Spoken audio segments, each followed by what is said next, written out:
Cha lai khoram gre to baby boy am poram dai baby boy am porak toy ne thobi gi natra mala haro thobi malo ying jung I'm gonna be okay. I just want to go like this. You wanna go like this chango chalasi aduga mayam chatlamdaisda ko khoi naw pa ga Enaonupi ga se sum memory oi hona bai na khoina photo nambiram bane ba ko to sine phaje onjalo a adu phaje sangita sa be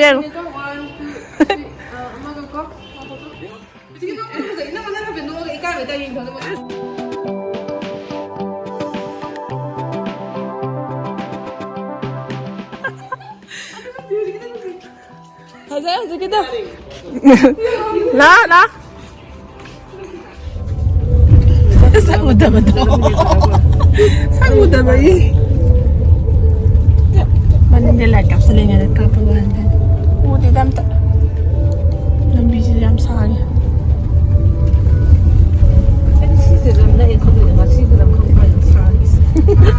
Aku dalam bisu kau tak bayi ni ba. Lebih kau tak bayi. Athoibi am tiye ngủ nè. Athoibi cái ngủ. Sang đi đấy video nào mà đấy.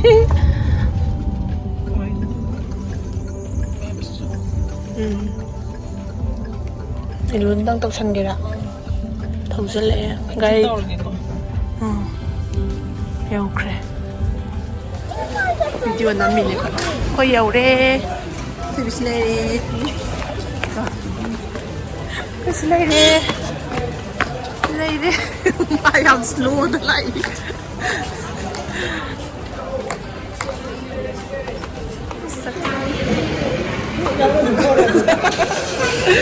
Mabuk siam to nambi ke mabuk ani. Mabuk ani siam to nambi ke.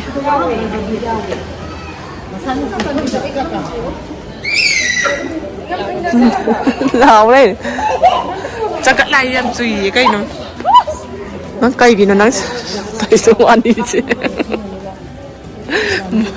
mà số nào mà liền mà tổng tôi nên bạn tổng tôi để ăn đi chứ mười ba đi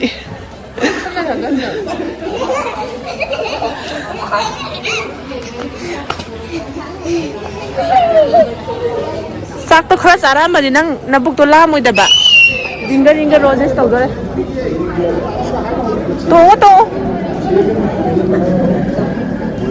Tong re. Ta tong bro. Ta sa kita.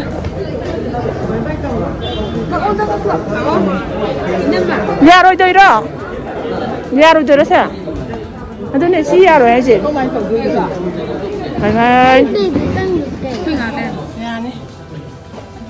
Không quận như nghe vậy.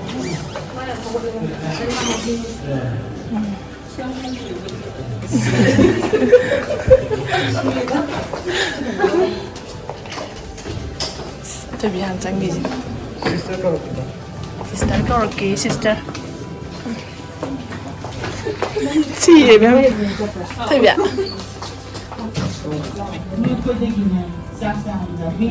하나게 하는 제가 아버지야 뒤에 시리미 저기 제가 아무나 까이 떡성이야 뒤에 또 산어도 뭐 aduga moi admit taw makanda akhoi de yum da dum hale eba ko aduga next day da mu aine khoda james ne pabung ne khoi hum se angang delivery taw dore na paw la pa de gi khoi se hospital gi tholak pa ne ba ko do yawra kanda mu chara gi me chilli jo gari ji de kum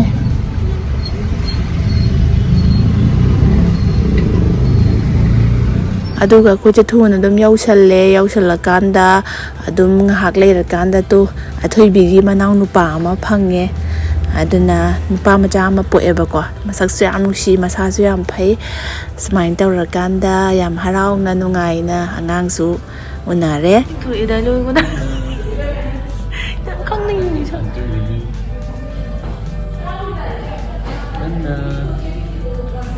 papa kan lo sana Angang din namin eh, machinjaw.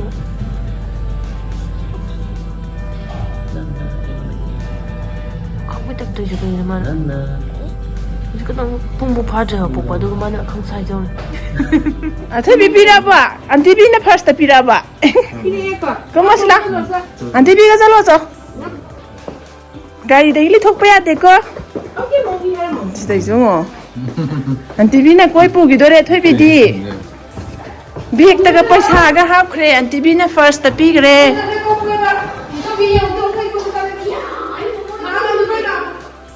La ma kha ba thin da sla se ta. La Mani thật duty hay là ra coi ba pu gi dore Athoibi. Natra. Aunty bi na pu gi dore.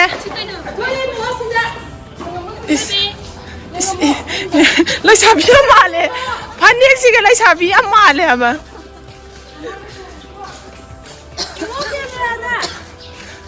Aunty bi na mai di.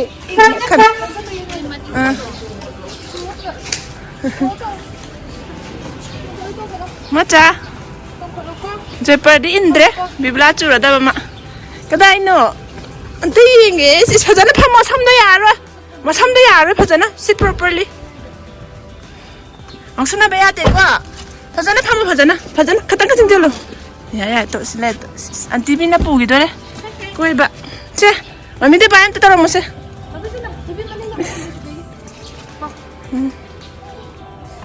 Ya ko.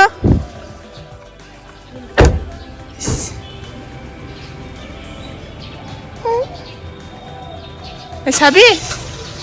Sabi. Khating jala phamo nga tho. Nambi gi mus. Koi ba pu gi dore mi di. Aunty baby na. Maning ani se nam chan. Maning ani se lo le ji maning ani che. Maning ani se lo le ji.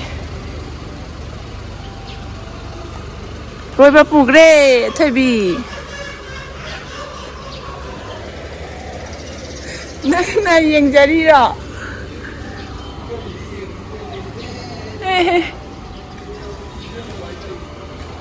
Aunty baby na pubi gre. Hobe na Athoibi do sum han ba first day ni na lo shan bi bane ba. Kem ta budi chaloi da ba photo gum nam bi ge na do. Aunty bi na mai tha ba yeng halu ge na pu gre. Maning ge ni ji lo li jo video nam ba gi. Macha bai.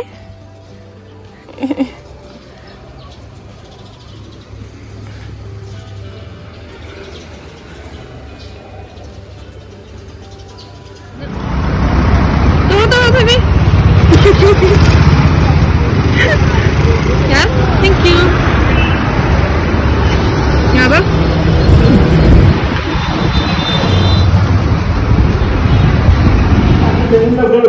Lao Athoibi. Yaoshang gi ne, si lao ro. Si ngai de pa sa lao ya da. Adu na cha pole ni lai jare lao ro.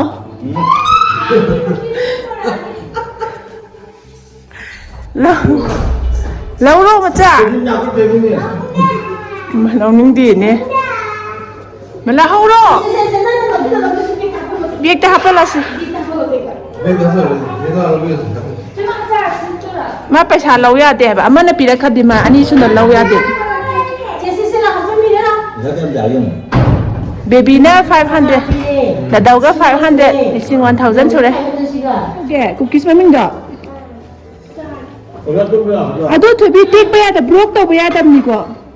Fazana ta wala thok dai ne. Adu bi winner wa dai ne. Phani ka lai thok lai ha ba. Big to pa saya ba do. Saksi mo ta. Sien gare mai ka chang gi. Phani khun do me.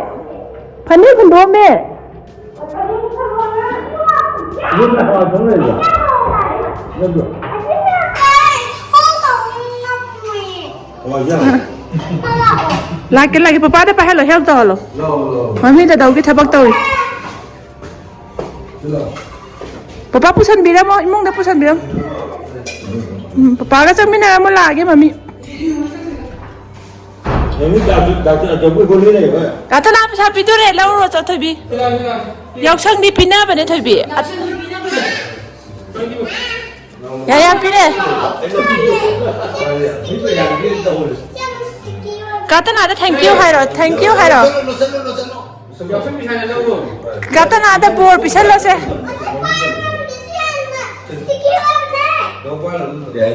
Sticky way. Mai big dah happy ro. Mai gini. Kata nak ada bor pisah lo Athoibi. Na kata nak ada ning batung jero hai ro. Hai big ro. Mai ning bayam lagi je benda kata nak.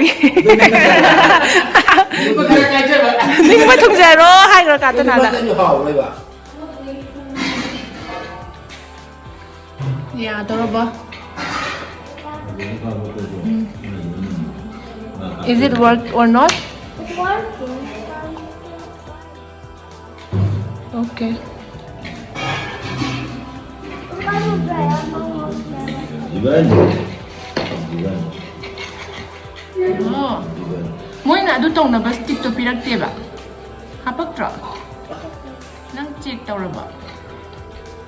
Fok tu na bu ya ga do Athoibi. Yani ya. Tama daw ko. Bro ko hen na no ko. Mako kasokan ni ko mo select Athoibi. Ha ya. Noi đi làm lại bi nè, Aunty bi nè.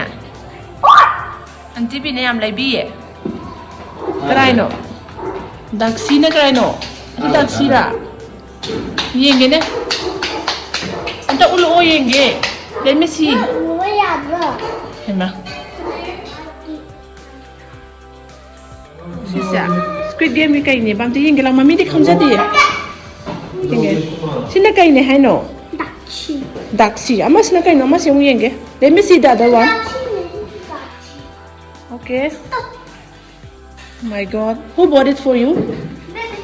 Baby, just play. Let me see. Wow.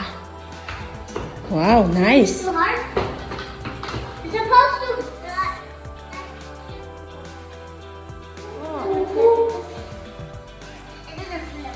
Yeah, let me see. Try again. Oh. I can't even do this stuff. You took picture with that guard? Yeah. Who took the picture? Baby took the picture? Yeah. Yeah. And the freaking guy. With Like this. with the Squid Game guard? Yeah, it's like this. Yeah, okay. Nice. Nice.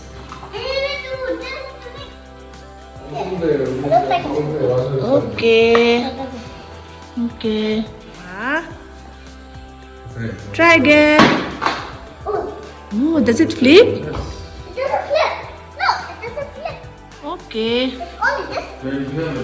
That purple one only flip, right? But at Squid Game, this one's purple.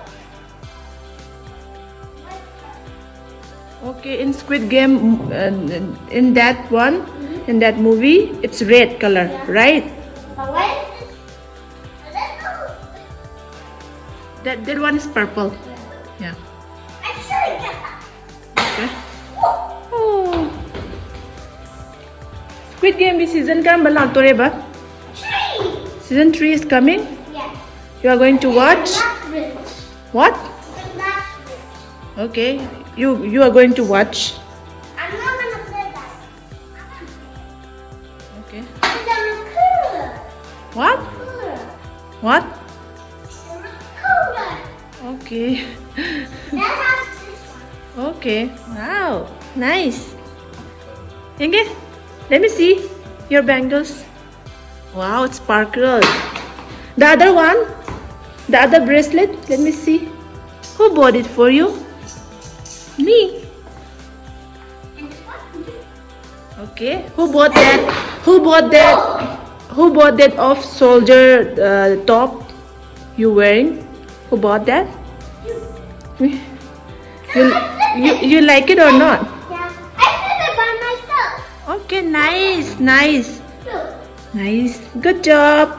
Good one, Athoibi. You're so smart. So I need to do it hard. Okay. Ooh, that was so loud. It's louder because this one's so loud. Say happy Holi to everyone. Say happy Holi. And say bye. Last one. Say bye everyone. Bye everyone. Say Tobi Hero. Bye everyone. See you in the next video. Ga Hero dana. Athoibi, see you in the next video. Athoibi. One time, ba? Okay, play it. But bye. See you in the next video. So, sige, Kaga. Smart tayo. Weekend!